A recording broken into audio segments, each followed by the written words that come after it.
तो चलिए सीधे आपको ले चलते हैं जहां पर प्रदेश के गृह मंत्री नरोत्तम मिश्रा पत्रकारों के साथ मुखातिब होते हुए। कमलनाथ तो कह रहे हैं कि कुछ घंटे बाद जो है परिवर्तन होगा और कांग्रेस विपक्ष में आखिरी तक वो ऐसे ही कहते रहेंगे। आप आखिरी भी सुनना उनकी वो क्या कहते हैं। और फिर जो मतदान के दूसरे दिन उन्होंने ट्वीट किए थे वो भी उस पर भी बोलूंगा मैं आज। अभी थोड़ी देर बाद बोलेंगे वो ईवीएम पे, अभी नहीं। विजय सिंह ट्वीट कर रहे हैं कि मंगल को मतदान हुआ, मंगल को मतगणना हो रही है और कांग्रेस का मंगल होगा। कांग्रेस का तो मैं नहीं जानता, पर जनता का मंगल जरूर होगा। गरीब का मंगल होगा, किसान का मंगल होगा। सर क्या उम्मीद है 28 सीटों में कितनी सीटें बीजेपी की? बहुमत की सरकार बनेगी, अधिकांश सीटों में भारतीय जनता पार्टी की।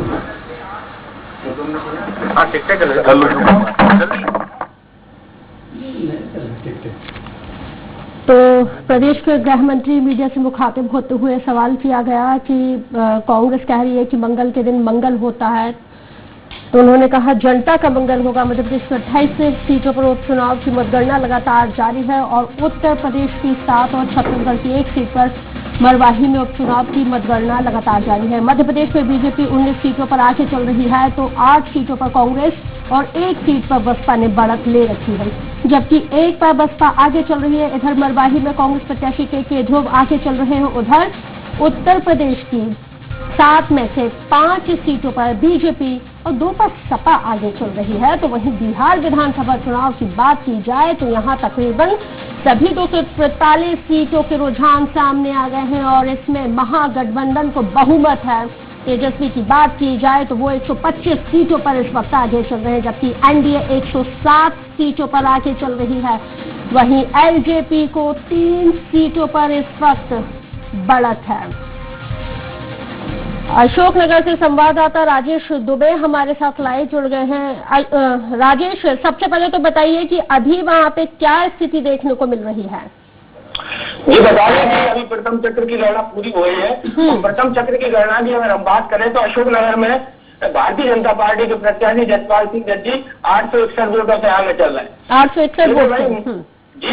मुगावली विधानसभा की हम बात करें तो मुगावली विधानसभा से एक आश्चर्यजनक परिणाम निकल के आया है। तो वहाँ पर प्रथम चक्र की गणना में भारतीय जनता पार्टी के बृजेंद्र सिंह यादव 5383 वोटों की बड़ी बढ़त ले चुके हैं, जबकि ऐसा माना जा रहा था कि ये जो पोलिंग है, ये जो गिनती है, कहीं ना कहीं कांग्रेस के पक्ष में जाना चाहिए, लेकिन इतनी बड़ी मात्रा में भाजपा के पक्ष में पोलिंग कराना कहीं ना कहीं उनकी बड़ी जीत की ओर इशारा कर रहा है। जी, कौन कौन सी जगहों से ये आगे चल रहे हैं? ये प्रथम चक्र की गणना में जो शुरू अशोकनगर के साड़ोना क्षेत्र से होती है। अशोकनगर के विधानसभा की हम बात करें, ज्ञानपुर, गोरैया चक्र, ये इस तरह की जो 14 पोलिंग है और जो रघुवंशी बाहुल्य भी है, मुस्लिम बाहुल्य भी वोटिंग है। तो वहाँ से कांग्रेस को जीत कर आने की आशा लगाई जा रही थी, लेकिन वहाँ पर भारतीय जनता पार्टी के प्रत्याशी जसपाल सिंह जज्जी 861 वोटों की बढ़त लेकर आगे आए हैं। जी ठीक है, लौटेंगे आपके पास इस वक्त पूर्व मुख्यमंत्री और राज्यसभा सांसद दिग्विजय सिंह मीडिया से मुखातिब होते हुए। ये परिणाम है पोस्टल बैलेट। सरकारी कर्मचारी, अधिकारी और जो पोस्टल बैलेट में 80 साल की उम्र के ज्यादा, दिव्यांग और सस्पेक्टेड कोविड पेशेंट, इसमें तो कांग्रेस के लोगों को वोटर लिस्ट ही नहीं मिल पाई कौन कौन वोट डालने जा रहा है। वो तो होना ही था। मैंने कहा हुआ है कि जनता वर्सेस प्रशासन चुनाव हो रहा है। अब देखिए ईवीएम के खुलने दीजिए, पता पड़ेगा। चलो, पूर्व मुख्यमंत्री दिग्विजय सिंह कह रहे हैं कि जिस तरह से ये जो रुझान आ रहे हैं, वो मतपत्रों के रुझान आ रहे हैं, अभी ईवीएम को खुलने दीजिए, उसके बाद स्थिति साफ हो जाएगी। विनोद शर्मा हमारे साथ इस वक्त फोन लाइन पर जुड़ गए हैं, उनसे भी जान लेते हैं कि क्या स्थिति बताई जा रही है। विनोद, पहला राउंड अभी संपन्न हुआ है, उसमें प्रद्युम्न सिंह तोमर हैं ग्वालियर सदर से, वो तकरीबन 1250 वोटों से आगे हैं। इसके अलावा जो डबरा प्रत्याशी हैं बीजेपी से इमरती देवी, वो तकरीबन 350 वोटों से आगे चल रही पहले राउंड में। और मुन्नालाल गोयल जो कि ग्वालियर पूर्व से बीजेपी प्रत्याशी हैं, वो भी 550 वोटों से आगे चल रहे हैं। तो फिलहाल ग्वालियर की जो 3 सीट है, तीनों पे बीजेपी के प्रत्याशी आगे चल रहे हैं। अभी दूसरा राउंड शुरू हो गया है, उसके रुझान कुछ देर बाद हमारे पास आएंगे। इससे पहले अभी कुछ देर पहले इमरती देवी आई थी और उन्होंने जो मतगणना केंद्र है उसके बगल में एक प्रसिद्ध अचलेश्वर मंदिर है भगवान शिव का, वहां पूजा अर्चना की। जब उनसे बातचीत की गई तो उनका कहना था कि वो निश्चित तौर पर जीतेंगी, क्योंकि लगातार 4 बार से वो जीत रही हैं और जो मतदाता हैं उनने उन पर भरोसा जताया है। तो अभी जो स्थिति चल रही है वो बीजेपी की ग्वालियर में तीनों सीटों पर बीजेपी आगे चल रही है। अब सेकंड राउंड जो होगा उसमें ये पता चलेगा क्या स्थिति है, क्योंकि ग्वालियर पूर्व में जो है वो स्थिति कांटे की हो सकती है, जहां से अभी जो जिन जगह की ईवीएम मशीनें खुली हैं वो अब जो दूसरी ईवीएम मशीन दूसरे राउंड में जो खुलेगी उसमें कांग्रेस से प्रत्याशी उनके क्षेत्र की ईवीएम मशीन हो सकती है। तो यहाँ जो बढ़त और कम का जो आकलन है वो कुछ देर बाद और साफ हो जाएगा कि क्या रहती है। लेकिन प्रद्युम्न सिंह तोमर हैं वो लगातार बढ़त बनाए हुए हैं अभी तक। जी, channel head SP Tripathi ji भी हमारे साथ जुड़े हुए हैं विनोद, वो भी आपसे सवाल करेंगे।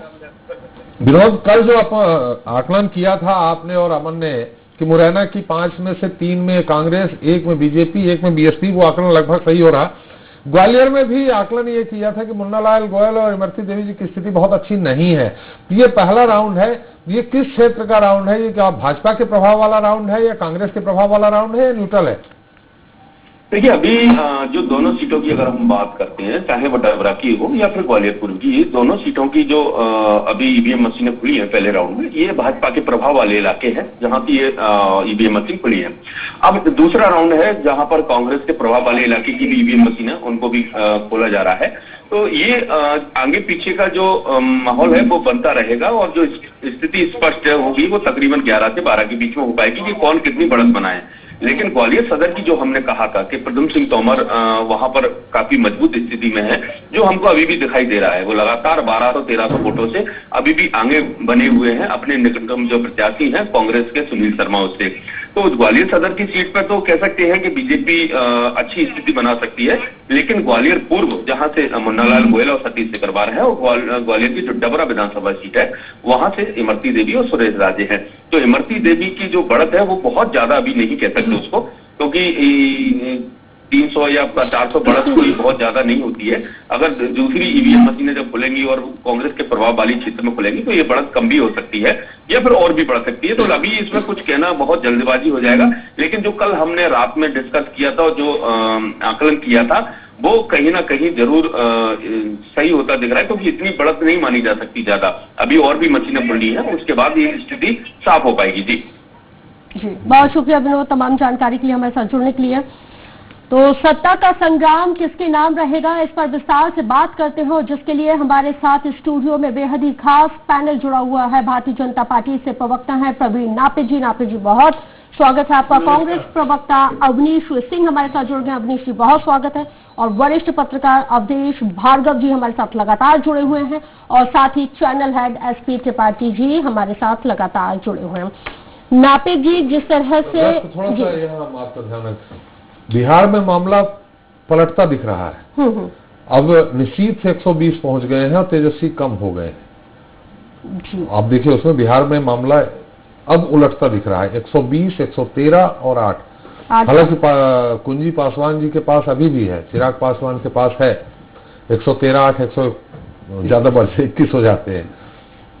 जी, आप तो अपना कंटिन्यू। मतलब एग्जिट पोल जिस तरह से आए थे, नतीजों में जरूरी नहीं है कि वो प्रूव कर सके कि नहीं यही नतीजे होने, लेकिन मध्य प्रदेश में प्रूफ हो रहा है थोड़ा। ठीक, प्रवीण जी, जिस तरह से जो संवाददाता कह रहे थे कि डबरा से इमरती देवी की 350 वोट से, महज 350 वोट से आगे चल रही है, बहुत बड़ी लीड नहीं है ये। कई जगह 5000 की लीड लेके भी भारतीय जनता पार्टी की नहीं मैं की बात कर रही हूँ, आप 5000 की बात कर रहे हैं। पहला ही राउंड है ना, दूसरे राउंड पे हमारे प्रत्याशी भी 5000 पे, तो उसकी भी चर्चा अपन करेंगे। तो अभी तो पहला राउंड है और पहला राउंड भी खत्म नहीं हुआ है। डबरा में थोड़ा लेट हुआ है, पर अभी ये पहला राउंड खत्म होने के बाद दूसरा राउंड आया। अब दूसरी वहीं इसी ग्वालियर जिले के अंदर देखिए, मुन्नालाल गोयल जी को देखिए, प्रद्युम्न सिंह तोमर को देखिए, तो ये आगे ही चल रहे हैं। और ये जो ट्रेंड जब एक बार आगे निकल जाता है तो फिर उसको फिर पीछे छोड़ना बड़ा मुश्किल काम पड़ता है। ट्रेंड तो चेंज हुआ बिहार में। नहीं, बिहार में तो हमने कहा था, हम तो चुप थे। हम तो आप लोगों की, माननीय पत्रकार लोगों की सारी बातें सुन रहे थे, अभी भी हम धैर्य से देख रहे हैं। हमने विनम्रता, हर चीज में विनम्रता। आपकी माननीय पत्रकार जो रिजल्ट सामने जो वहां से एग्जिट पोल आ रहा है वो दिखा रहे हैं, माननीय पत्रकार अपने से कुछ नहीं कर रहे हैं। आदरणीय, मैं वो जो एग्जिट पोल दिया था वो उन्हीं के चैनल के साथ प्लस में थे, मतलब एक सर्वे की कंपनी थी, दूसरी वो चैनल की कंपनी थी। तो माननीय शब्द कोई मैंने बुरा नहीं कहा, अच्छा ही कहा है। और हमने कहीं ये नहीं कहा था ये चैनल, आपको बता दो एग्जिट पोल कौन करता है। एग्जिट पोल सर्वे कंपनियां बिल्कुल अलग होती हैं, जिनको ये चैनल और दूसरे मीडिया संस्थान उनको हायर करते हैं। ये चैनल और मीडिया संस्थान सीधे नहीं देते हैं, बहुत सारे हैं ऐसे, चाणक्य है, अलग अलग एक्सिस है, बहुत सारे हैं, ये हायर करते हैं, उनका अनुमान गलत जाता है, चैनल बताते हैं। तो ठीक है, मैं सुधार कर लेता हूं कि जो बता रहे थे चैनल, हाँ नहीं, उनको भी हमने विनम्रता से सुना है। अभी भी जो चर्चा चल रही है उसको बड़े विनम्र होकर चलेंगे। और चुनाव के नतीजे तो अभी थोड़ा सा बहुत टाइम लगेगा, 3 बजेंगे 4 बजेंगे। अभी तो शुरुआती दौर है, 10 बजे है, 10:15 बजे है, और देखते हैं इसी बीच में आकलन सब जगह आ जाएगा। लगभग भारतीय जनता पार्टी भी मध्य प्रदेश में आगे चल रही है, बीजेपी उत्तर प्रदेश में आगे चल रही है, बिहार के भी ट्रेंड आ ही चुके हैं। तो कहीं ना कहीं हम चुप थे, विनम्र थे, और जनता हमें जो आशीर्वाद देगी उसको हम बड़े इत्मीनान से और सर माथे से लेंगे। जनता का आशीर्वाद है। चुनाव हो गए, चुनाव में वोटिंग हो गई, आरोप लगे, प्रत्यारोप लगे, दुनिया की बातें चली। आज तो बड़े धैर्य से बिल्कुल आकलन, हम जहां हम सीट पे हारेंगे वहां हमारी पार्टी उसका आकलन करेगी। उस पार्टी के अंदर बैठक होती है, अभी चुनाव के पहले बैठक हुई, चुनाव के बाद में बैठक होगी, रिजल्ट के बाद में बैठक होगी, हम करेंगे, विश्लेषण होगा। पर अभी तो जीत है, उत्साह का माहौल है, भारतीय जनता पार्टी हर जगह से जीत रही है, तो उसको भी हम बड़े उत्साह को बड़े विनम्रता से लेंगे। सर माथे पे जनता का जो आशीर्वाद है उसको लेंगे।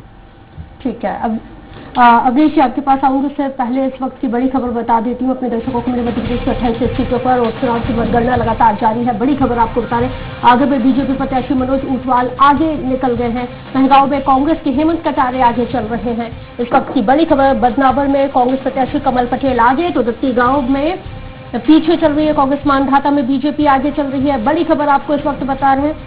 मंदसौर से इस वक्त हमारे सहयोगी बलवंत भट्ट जुड़ गए हैं लाइव हमारे साथ। बलवंत, किस तरह के रुझान इस वक्त आ रहे हैं?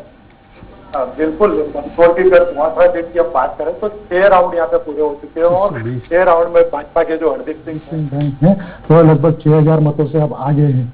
लगातार जब से रुझान आने शुरू हुए हैं तब से हरदीप सिंह आगे हैं। अगर डाक पत्रों की बात करें तो वहाँ से 900 वोटों से उनकी शुरुआत हुई थी और लगातार आंकड़ा बढ़ता जा रहा है। जी, वो ऐसे कौन कौन से क्षेत्र बताए जाते हैं जहां से ये लीड लगातार बनाए हुए हैं? देखिए, प्राथमिक तौर पर अगर हम बात करें तो जो जिस क्षेत्र से शुरुआत हुई है वोटों की गिनती की, वह कांग्रेस का क्षेत्र बताया जा रहा था और बताई जा रही थी, कांग्रेस की तरफ से लगातार दावा किया जा रहा था कि इस क्षेत्र से कांग्रेस की जीत होगी। लेकिन यहाँ से भी भाजपा के हरदीप सिंह दंग बढ़त बनाए हुए हैं, और आगे जो क्षेत्र की अब मतगणना होनी है वह कहीं ना कहीं बीजेपी बाहुल्य क्षेत्र है। तो ये माना जा रहा है कि हरदीप सिंह की लिए जीत लगभग तय मानी जा रही है शुरुआती रुझानों को देखते हुए। बिल्कुल। और कांग्रेस को कितने वोट मिले हैं? फिलहाल कांग्रेस को 4000, माफ करिएगा, फिलहाल कांग्रेस को करीब 9000 के करीब वोट मिले हैं और हरदीप सिंह दंग को 14000 के करीब वोट मिले हैं। अगर ओवरऑल आंकड़े की बात करें तो 6000 वोटों के लगभग हरदीप सिंह दंग अभी आगे हैं। ठीक, बिल्कुल। त्रिपाठी जी, आपका कोई सवाल बलवंत से? जी, ठीक, लगभग ठीक। बलवंत, बहुत शुक्रिया आपका तमाम जानकारी के लिए, हमारे साथ जुड़ने के लिए। अवनीश जी, कहाँ गलती हो गई? इससे पहले भी मैंने कांग्रेस के प्रवक्ता से ये सवाल किया था, अब आपसे भी कर रही हूँ। आप लोग तो 28 की 28 सीटें जीतने का दावा कर रहे थे, लेकिन जिस तरह से शुरुआती रुझान आ रहे हैं, लग नहीं रहा है कि आप लोग 28 जीत पाएंगे। ये बड़ी अच्छी बात कही आपने कि शुरुआती रुझान आ रहे हैं। तो देखिए, ये रुझान काफी शुरुआती हैं, कहीं तो सिर्फ एक राउंड की मतगणना ही खत्म हुई है। मुझे लगता है कोई ट्रेंड सेट हो, इसके लिए हमें 11 से 12 बजे तक, लगभग 12 बजे एक ट्रेंड सेट हो पाएगा। हम कह सकते हैं कि फिर अब चुनाव या नतीजे किस तरफ जा रहे हैं, निर्णय किस तरफ जा रहा है। अभी काफी जल्दबाजी होगी, क्योंकि आप देखें कि स्टार्टिंग में डाक मत पत्र ही खोले जाते हैं, कहीं एक राउंड की, और उन्हीं डाक मत पत्रों पर ही आपके पूर्व मुख्यमंत्री और राज्यसभा सांसद दिग्विजय सिंह जी ने सवाल खड़ा कर दिया। देखिए, उनका अपनी जगह जो कहना था कुछ हद तक सही भी था, क्योंकि डाक मत पत्रों में कई तो जगह ये क्या कांग्रेस पार्टी का स्टैंड है? बड़ी धांधली, क्योंकि मैं खुद करेरा का प्रभारी था तो मैंने देखा हाँ। कि हमारे प्रत्याशी को पता तक नहीं चला, और बाकायदा जब शिकायत करने गए तो देखिए ये होता है, हर जगह होता है, और खासकर पिछले कुछ समय में कई सारी इस तरह की चीजें देखने को मिली इस चुनाव में खासकर, क्योंकि ये देखें कि सरकारी मशीनरी का दुरुपयोग करना एक आम बात हो चली है भाजपा के लिए। जिस तरह से वो खासकर उपचुनाव जिस तरह से लड़ते हैं, आप मुझे बताएं कहीं आपने ऐसा सुना है कि एक स्टार प्रचारक का दर्जा छीनने के लिए भी लड़ाई लड़ी जाए? मतलब कमलनाथ जी का एक स्टार प्रचारक का आप दर्जा छीन लेते हैं, और उसके बाद माननीय सुप्रीम कोर्ट। तो कमलनाथ जी कहते हैं स्टार प्रचारक जैसी ऐसा कोई पद ही नहीं होता, अगर दर्जा छीन लिया उनको दिक्कत नहीं, तो फिर आप इस बात को क्यों यहाँ? तो फिर किसी को स्टार प्रचारक का दर्जा मत दो ना, फिर स्टार प्रचारक शब्द ही खत्म ये कर दो। तो स्टार नहीं, प्रचारक अगर आपको ऐसा लगता है कि कोई दर्जा नहीं हो, तो फिर आप स्टार प्रचारक का दर्जा, आपको मानो स्टार प्रचारक का दर्जा क्यों दिया जाता है? आपकी जानकारी ये मैं नहीं कह रही हूँ, कहे तो अवनीश जी वो बाइट भी मैं सुना देती हूँ। कमलनाथ जी ने कहा था स्टार प्रचारक जैसी कोई राजनीति में पोस्ट नहीं होती है। आपको कमलनाथ जी की सारी बाइटें याद है, बड़ी अच्छी बात है, लेकिन आपको और किसी नेताओं की बाइटें याद नहीं? क्या एलिगेशन लगा रहे? मुझे तो सबकी बाइटें याद है, मैं सभी की प्ले करवा। देखिए, मैं आपको वही बात बता रहा हूं, आप पहले मेरी बात समझिए। स्टार प्रचारक का दर्जा संविधान में व्यवस्था इसलिए दी गई है क्योंकि कि जो स्टार प्रचारक की जो प्रचार का खर्चा है वो उसके एक अलग खाते में जुड़ता है, ना कि प्रत्याशी के खाते में जुड़ता है। तो आप कृपया करके देखिए, मैं क्या कह रहा हूं, मैं एक चीज की तरफ आपका ध्यान आकर्षित करना चाह रहा हूं। मेरा आपसे कोई विवाद करने का बिल्कुल कहीं मूड नहीं है, मैं तो कह रहा हूं शुरुआती रुझान है। बल्कि अभी सम्मानित मेरे मित्र, मेरे बड़े भाई प्रवीण भाई ने जो कहा उसका जवाब आपको देना चाहिए। मतलब आप इतना उनका अगर अच्छा उनका सर्वे देंगे तो ठीक है, बाकी थोड़ा सा देंगे तो कहेंगे मैं सम्मान कह रहा हूं, सम्मानित पत्रकार। तो देखिए, आपने सुना आदरणीय त्रिपाठी जी ने उनको करेक्ट भी किया, तो मैं वही बात बताना चाह रहा हूं। त्रिपाठी जी समय समय हमें करेक्ट वो तो देखिए, वो तो हमारे मेंटर है। अभी इस जगह हम बैठे, इस स्टेज पर बैठे, त्रिपाठी जी वरिष्ठ है, मेंटर है, उनने हो सकता है मुझे भी करेक्ट करे अगर मैं कहीं गलत बोलूं। तो मैं वही बात आपको बताना चाह रहा हूं कि ये इस तरह का उपचुनाव है कि यहां पर एक शब्द को पकड़ के बाकी सारे शब्द आप भूल जाते हैं। मतलब इस लोकसभा की कार्रवाई के दौरान भाजपा का सांसद नरेश अग्रवाल जी कहते हैं कि फिल्मों में काम करने वाली नायिका तो नाचने गाने वाली होती हैं। प्रधानमंत्री एक महिला की हंसी पर कहते तो शूर्पणखा की हंसी है। मतलब उस पर कभी ना तो सुप्रीम कोर्ट संज्ञान लेते हैं, ना ही चुनाव आयोग संज्ञान, कोई संज्ञान नहीं। लेकिन एक आइटम शब्द जो कि इमरती देवी जी के लिए कहा ही नहीं गया था, उसके ऊपर आप स्टार प्रचारक का दर्जा खत्म कर देते हैं, और उसके ऊपर सुप्रीम कोर्ट संज्ञान। तो ये चुनाव आप समझिए काफी अलग उपचुनाव लड़ा गया। लेकिन ठीक है, हार जीत तो होती है, एक पार्टी जीतती है, एक पार्टी हारती है, लेकिन उससे हम ये बात हम कतई ना माने कि लोकतंत्र हारा है या जनतंत्र हारा है। और सबसे बड़ी बात, अभी काफी शुरुआती नतीजे हैं ही नहीं, ये तो रुझान है। रुकिए तो थोड़ा सा, 12 बजे तक रुकिए, क्योंकि आपने खुद ही कहा है, आपके यहाँ जो मैं अभी सुन रहा था, जो भी बोल रहे थे रिपोर्टर, कई जगह है जहाँ 6 राउंड हो चुके हैं, 8000 की लीड हो गई है, 7वां राउंड चल रहा है, 5000 से ज्यादा लीड हो गई है। वो तो इशारा ये कर रहे हैं कि कहीं ना कहीं कांग्रेस कमजोर पड़ती दिख रही है। मैं आपकी बात स्वीकार करता हूं, जहां पर लीड 5000 के ऊपर हो गई है वहां पर वापस करना थोड़ा सा मुश्किल हो जाता है। ये बात मैं स्वीकार करता हूं। बिल्कुल, खास करके लोकसभा में आप देखें, और खासकर लोकसभा में तो 20-20 हजार की लीड भी लोग वापसी मारते हैं, लेकिन विधानसभा जहां 1.5 से 2 लाख का मतदान होता है, वहां 5, 7, 8 हजार की लीड जब हो जाती है तो वापसी जरा सी मुश्किल हो जाती है। भाजपा की 4 सीटों पे 5000 से 6000 से ऊपर की लीड हो गई। तो देखिए, मैं क्या कह रहा हूं, ये सबसे पहले शुरुआती रुझान है त्रिपाठी साहब, और हमें थोड़ा 12 बजे तक करना है। 12 बजे तक आपके साथ हूं, आपके चैनल पर हूं, चिंता मत करिए। यहां से जब हम उठेंगे तो निर्णय के साथ उठेंगे कि हाँ, हम वहां पहुंच चुके हैं या ये ट्रेंड सेट हो चुका है। यहाँ कहीं कोई देखिए, हम एक स्वस्थ चर्चा करें त्रिपाठी साहब। मैं माननीय जो मैडम जो एंकर साहब हैं उनसे भी मैं यही निवेदन करूंगा, मेरा कहीं कोई ये विषय नहीं है कि मैं किसी विवाद में पड़ूं। स्वराज एक्सप्रेस स्वस्थ चर्चा पे ही विश्वास रखता है, निष्पक्ष चर्चा के लिए ही जाना जाता है। और आपने जिस तरह से कहा कि आइटम शब्द पर मीडिया ने भी बवाल खड़ा कर दिया या इसको लेके बहुत ज्यादा सवाल, मैंने मीडिया का नाम नहीं लिया, मैंने ये कहा था आइटम शब्द के ऊपर आपने स्टार प्रचारक का दर्जा छीना, जहां उन्होंने उनके लिए कहा ही नहीं था, उतना ही दिखाया और उतना ही सवाल किया। चलिए, मैं इस वक्त की एक और बड़ी खबर अपने दर्शकों को बता देती हूँ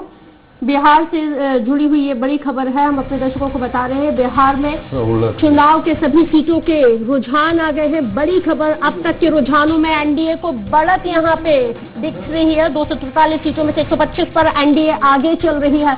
महागठबंधन 109 सीट पर आगे चल रही है, लोजपा 7 और अन्य 2 सीटों पर आगे है। तो बड़ी खबर आपको इस वक्त बता रहे, बिहार चुनाव के सभी सीटों के रुझान इस वक्त आपके टेलीविजन स्क्रीन पर स्वराज एक्सप्रेस आपको बता रहा है। अब तक के रुझानों में एनडीए ने बढ़त बना ली है। 243 सीटों में से 125 पर एनडीए आगे चल रही। महागठबंधन को 109 सीट पर बढ़त है, तो वहीं लोजपा 7 और अन्य 2 सीटों पर। त्रिपाठी जी, जिस तरह से ये रुझान पलटे हैं, इनको किस तरह से आप देख रहे हैं? देखिए, ये फिर मतलब ये मान चलो, जैसे कभी इसके पहले ये माना जा रहा था कि शराबबंदी का मुद्दा नीतीश पे भारी पड़ रहा है, क्योंकि शराबबंदी तो उन्होंने कर दी है, लेकिन शराबबंदी हुई नहीं, ब्लैक में ज्यादा बिक रही है।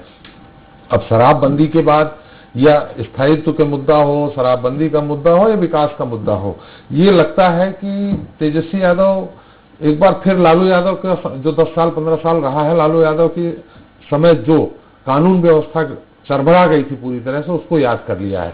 लेकिन अभी ये 125 मतलब अब उसको लगता है कि नीतीश जी की एक बार फिर से सरकार बन जाएगी, लेकिन ये पलट भी सकता है, जैसा कि अभी हमारे कांग्रेस के प्रवक्ता ने कहा है कि 12 बजे के बाद स्थिति।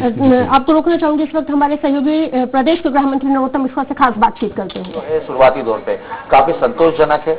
मेहनत जो की थी लगातार, वो सामने अब ईवीएम के थ्रू दिखाई देना शुरू हो गई। देखिए, कांग्रेस पर से जनता का मोह भंग हो गया है। कांग्रेस पिछली बार भी 2 साल पहले जो आई थी, धोखा दे के आ गई थी। वोट तो भारतीय जनता पार्टी के ही ज्यादा आए थे तब भी, लेकिन सीटें 5 उनकी ज्यादा आ गई थी। उसके बाद ये आ भी गए तो इनने ऐसा आलम मचाया भ्रष्टाचार का, वल्लभ भवन को दलालों का अड्डा बनाया कि जनता का मोह भंग हो गया इन बुजुर्गों से। तो लगातार आपने मैराथन सभाएं की हैं, लोगों के बीच में पहुंचे हैं आप, प्रभाव वाली सीट आपको बढ़त भी बनाई हुई है। क्या लग रहा है जनता को, किस मुद्दे पे जनता को आप साथ पाए? क्योंकि जिस तरीके से खरीद फरोख्त का एक मुद्दा बना हुआ था कांग्रेस की तरफ से। देखिए, वो झूठ था, ये जो बोल रहे थे जनता आखिर में समझ गई कि ये खरीद फरोख्त की बात झूठ बोलते हैं। और विकास मूल मुद्दा था, जनता विकास चाहती है, और वो 15 महीने में एक भी ऐसा काम नहीं बता सकती कमलनाथ जी। पूरे चुनाव में कमलनाथ जी ने अचंबा कर दिया, कहीं 15 महीने की उपलब्धि बताई नहीं। बिक गए, बिकाऊ, टिकाऊ, नोटों की सरकार, वोटों की सरकार, यही बोलते रहे। ऐसा होता है क्या? सर, काफी महत्वपूर्ण भूमिका रही पूरे उपचुनाव में आपकी। अब चुनाव के नतीजे भी धीमे धीमे सामने आ रहे हैं, शाह जी को और भी बड़ी जो है कहीं ना कहीं जिम्मेदारी मिलने जा रही है। मेरी कोई भी भूमिका नहीं रही। माननीय शिवराज सिंह चौहान जी, माननीय प्रदेश अध्यक्ष BD शर्मा जी, सिंधिया जी, नरेंद्र सिंह जी, ये मूल रूप से काफी सक्रिय रहे थे, मैं नहीं रहा। सर, अभी देखने को मिला है कि दिग्विजय सिंह के एक बयान आता है, वो कहते हैं कि कोविड का और दिव्यांगों के जो वोट है वो कहीं ना कहीं बीजेपी की तरफ उनने जबरदस्ती ले ली। देखो, दिग्विजय सिंह जी की स्क्रिप्ट तैयार है, शाम को जब वो हारेंगे तो बताएंगे कि बैलेट पेपर में ये हुआ और EVM में ये गड़बड़ी हुई और चुनाव आयोग ने ये किया और हम प्रशासन के से लड़ रहे थे। जनता और प्रशासन का चुनाव था, हमारा था ही नहीं, ये कहेंगे। बहुत बहुत शुक्रिया से बात करेंगे। तो ये थे गृह मंत्री नरोत्तम मिश्रा साहब। तो इनका कहना है कि आने वाले जो समय है रुझान और भी स्पष्ट होगा और प्रदेश में एक बार फिर से मध्य प्रदेश में की जो सरकार है वो स्थिर रहेगी। कैमरा दुर्गेश कटिया के साथ अतुल शर्मा, स्वराज एक्सप्रेस, भोपाल। त्रिपाठी जी, इस पूरे कॉन्वर्सेशन पर सबसे पहले आपकी कहीं रिएक्शन चाहोगे? देखिए, सरकार, नरोत्तम मिश्रा जी का मेन रोल है। जब सरकार गिर रही थी, आपको भी ध्यान हो, जो गुड़गांव वाला मामला हुआ था, वो पूरी स्क्रिप्ट नरोत्तम मिश्रा जी ने लिखी थी।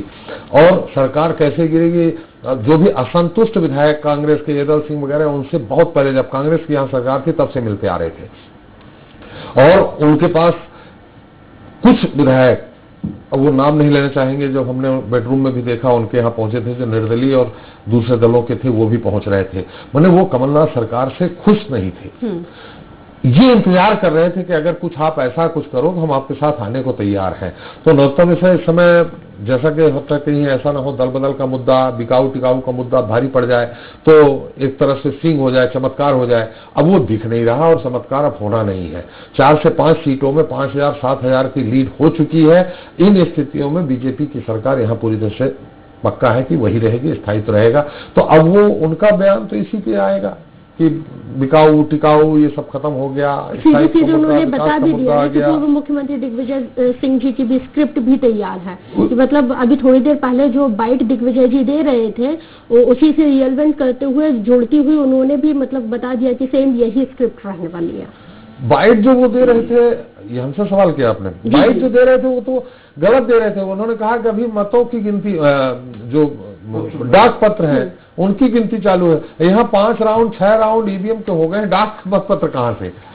तो वो तो वहीं से गलत था। उन्होंने कहा स्क्रिप्ट तैयार है, मतलब जो हारने के बाद अब आदमी क्या कहेगा, हम हार गए, राजनीति छोड़ देंगे, वो यही कहेंगे कि ईवीएम, डाक मतपत्र, प्रशासन का दुरुपयोग, धन बल, बाहुबल, ये सब सारे आरोप जो लगते हैं। बीजेपी हारती थी तो ये आरोप लगाती थी कांग्रेस पे, अब कांग्रेस हार रही थी बीजेपी पे लगाएगी।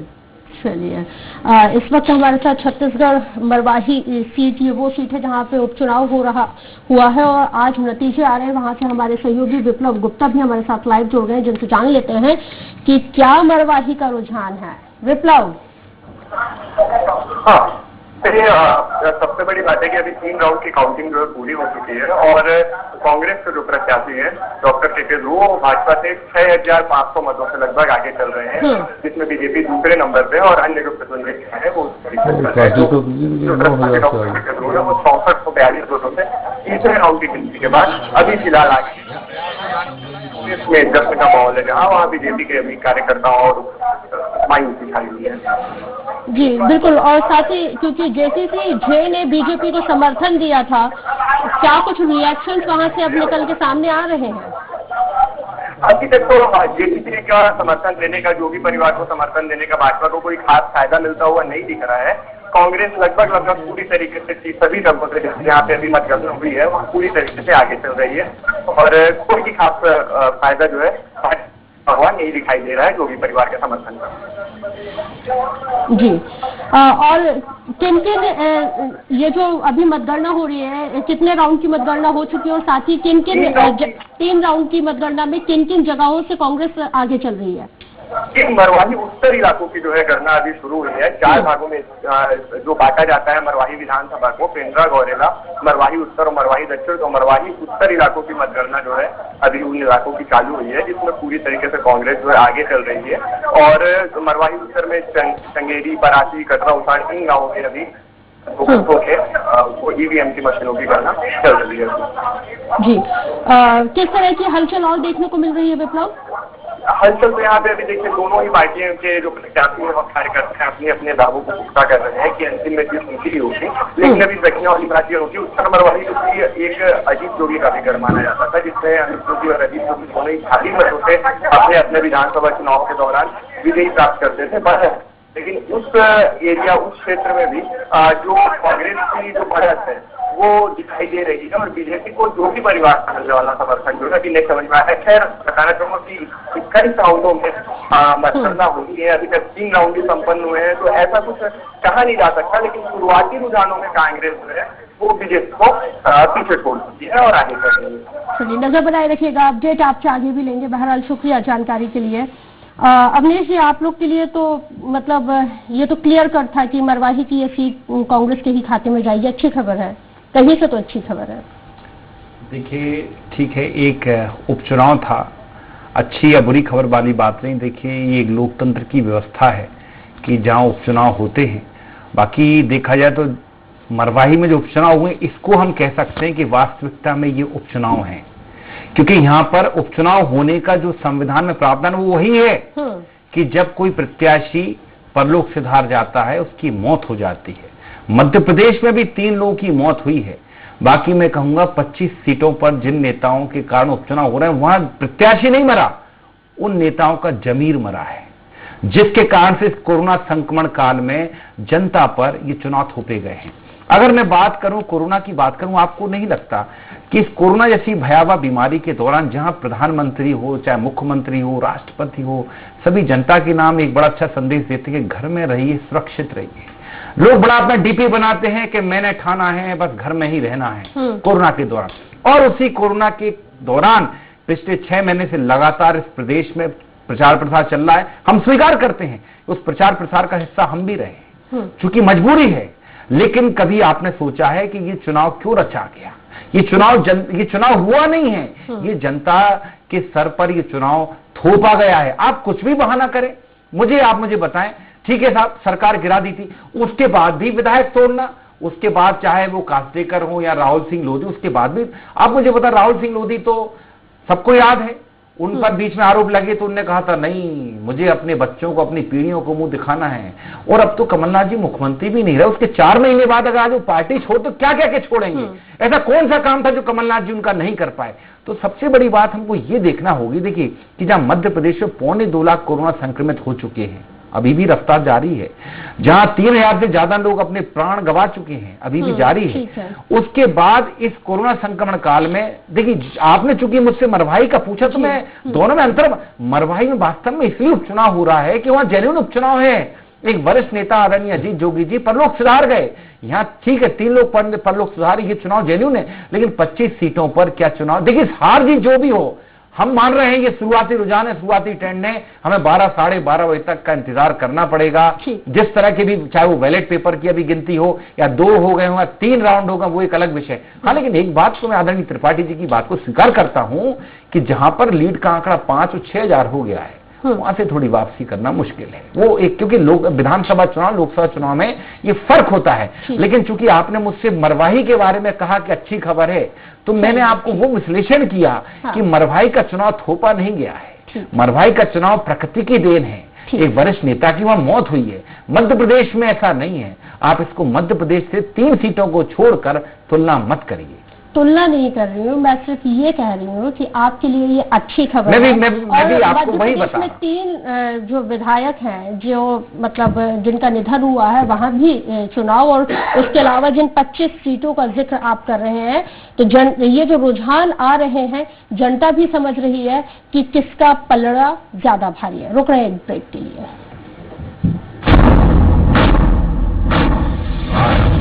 प्रचंड बोल मस्तकों के झुंड, आज जंग की घड़ी की तुम हार दो। रुझानों को बता रहे हैं, बड़ा मलहरा से बीजेपी आगे चल रही है, बदनावर से बीजेपी के राजवर्धन सिंह दत्तीगांव 8334 वोटों से आगे चल रहे हैं। ग्वालियर से बीजेपी के प्रद्युमन सिंह तोमर 2329 वोटों के साथ आगे चल रहे हैं। मानधाता से बीजेपी के नारायण पटेल 7215 वोटों से आगे चल रहे हैं। तो मध्य प्रदेश के ये 28 सीटों के रुझान इस वक्त आपके टेलीविजन स्क्रीन पर।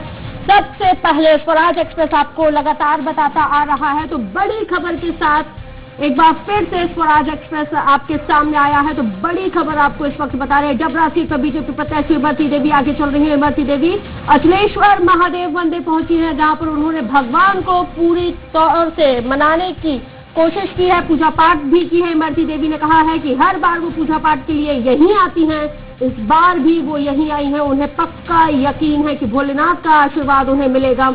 इमरती देवी ने कहा है कि 20,000 से ज्यादा वोटों से वो चुनाव को जीत कर बताएंगी, वापस विधानसभा में जाएंगी, लेकिन अभी फिलहाल 350 वोटों से ही वो आगे चल रही हैं। वहीं उनसे खास बातचीत की है संवाददाता ने, आइए एक बार देख लेते हैं। इस समय हमारे साथ मौजूद हैं बीजेपी से डबरा प्रत्याशी इमरती देवी जी, जो मंत्री भी हैं प्रदेश सरकार में। इमरती जी, मतगणना चल रही है, लगातार आपका जो ग्राफ है वो बढ़ता जा रहा है, आगे बढ़ने का क्या कहते हैं? नहीं, मैं बताऊं, मुझे बजरंग बली पे और माँ काली पे और अचलेश्वर महाराज पे पूरा विश्वास है, और मैं हर बार यहाँ पूजा करने आती हूँ और मैं अच्छे वोटों से जीतूंगी। पूरा विश्वास मुझे अपनी जनता पे है। डबरा विधानसभा के जिनके वोट भी नहीं है, वो मेरे से प्यार करते हैं, और जिससे वोट है वो भी मेरे से। और मैं पहला चुनाव नहीं, मैं 5वां चुनाव लड़ रही हूँ। आज 5वें चुनाव की पेटी खुल रही है, और मैं अपनी जनता पे पूरा भरोसा करती हूँ, दिल से भरोसा करती हूँ। जनता मेरे लिए भगवान, एक अचलेश्वर महाराज भगवान बैठे, बजरंग बली भगवान बैठे, लेकिन तीसरे नंबर की जनता मेरी भगवान है डबरा विधानसभा की। मैं उस भगवान को, उस जनता को बहुत बहुत नमन करती हूँ। और उनसे अभी अचलेश्वर जी से पे आपने पूजा पाठ किया, अर्चना की, क्या मांगा आपने? नहीं, किसी से मांगा नहीं जाता। ईश्वर की अपार लीला होती है, वो सब जानते हैं कि हमें क्या मांगने आई है और क्या देना है। लेकिन जिस तरह से जो चुनाव में जो हालात बने कि पार्टी से छोड़कर बीजेपी में आए, उसके बाद लोगों में कहीं ना कहीं इसको लेकर आक्रोश था, उसके बाद फिर आप लोगों के बीच में गई, आक्रोश कहीं ना खत्म किया, उसके पीछे कैसे कारण? मैं कहीं ना कहीं आपसे पहले भी कहती रही और आज भी कह रही हूँ, पहले भी दमदारी से कहा और आज भी कह रही कि मैं जनता के विकास के लिए गई हूँ। 1.5 साल में मुझे एक हैंड पंप नहीं मिला था कमलनाथ सरकार में, तो मैं 4 बार की जीती हुई विधायक, और जब कहते रहते कि अब क्या करें सरकार नहीं, लेकिन सरकार बनी और 1 रुपए का काम नहीं, तो ऐसी सरकार में रह के हम क्या करते। मैं अपनी मर्जी से गई हूँ, मैं अपने जनता के विकास के लिए गई हूँ, इसमें क्या फर्क पड़ना। बिल्कुल इमरती जी जो साफ तौर पर कॉन्फिडेंस उनमें दिख रहा है, उनका कहना है कि वो जीत की ओर अग्रसर है और जनता ने उनको स्नेह दिया है, जनता की वजह से वो चुनाव में हैं और जनता ही उनको जिताएगी, क्योंकि पूरे चाहे वो ग्रामीण क्षेत्र की अभी बढ़त बनाए हुए हैं। अब ये तो शाम तक पता चलेगा कि आखिर राजनीतिक ऊंट किस करवट बैठता है। कैमरामैन विजया के साथ ग्वालियर से स्वराज के लिए विनोद शर्मा। इस ऊंट के बैठने का इंतजार लगातार किया जा रहा है। चर्चा की शुरुआत करें, लेकिन उससे पहले हम अपने सहयोगी इलियास खान से